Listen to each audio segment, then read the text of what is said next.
One thing they had is they did not have babble, thought babble, the mask babbles, the blind beliefs, the entrapment of culture, keeping them in a little box.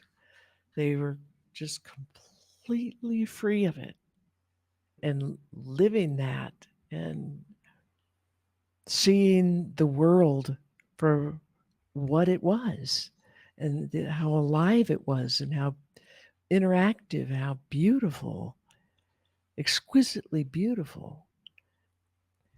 Certainly didn't have the words for it at the time, but that feeling radiating out of them, their energies is so big, big energy, and they're physically strong, agile, lots of perkiness and that energy that's there that's keeping them just being at such a strong level.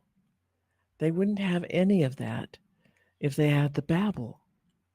It took me a lot of years to see that, to realize that that's what they're trying to get rid of in me and help others to get rid of it, to be passing it on.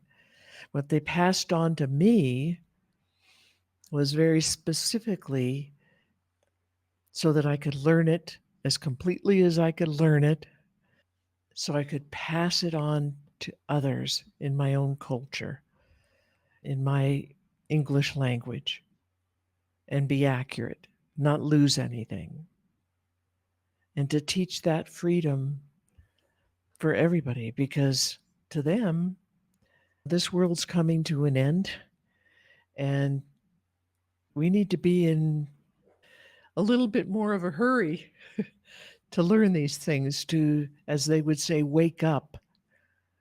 When you get rid of that enculturalization and entrapment and you're free of it, that's what they call waking up. And they want that for the whole world, for the whole modern culture and all the other cultures that are here on our planet, for all of humanity.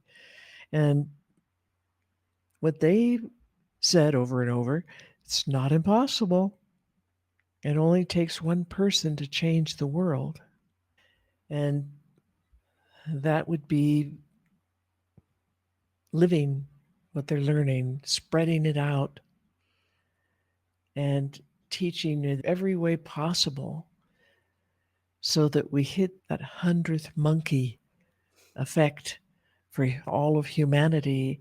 And all of humanity starts waking up and noticing these things. And this old box, the old cage of our dying world drops away.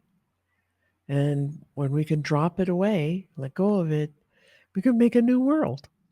We can make the world anything we want.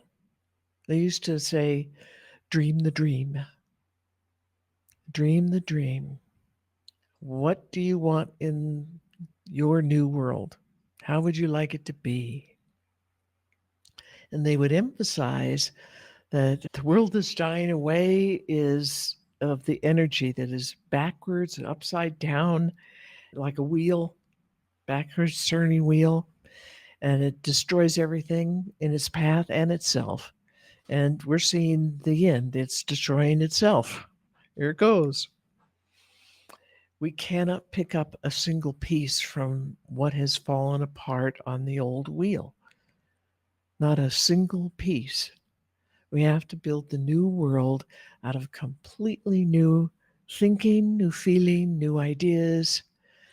One of the reasons our world didn't work as well as some people would like it to be, that it ended up being such a backwards turning wheel and destroying everything, and we see it all around us, is that the time before, when the world before that ended, and that was at the beginning stages of being a new world, people tried to pick up all the pieces of their old world that they knew and build what we're looking at, what's dying away, to build that world out of the broken pieces.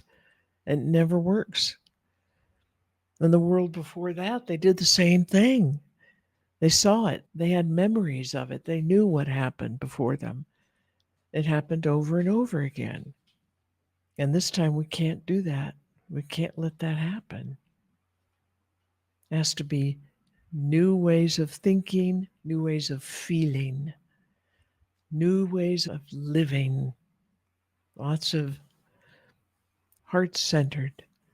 This is called the era of the heart.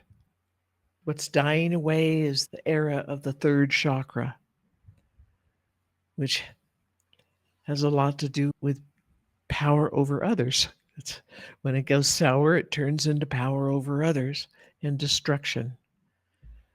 And that's what we see. That's what we were raised with. But the new world has to be the world of the heart. It has to come from the heart. No old pieces, no old ways of thinking, no old habits of thinking, no old habits of feeling. We have to just let all of that be gone. Just shed it like a snakeskin.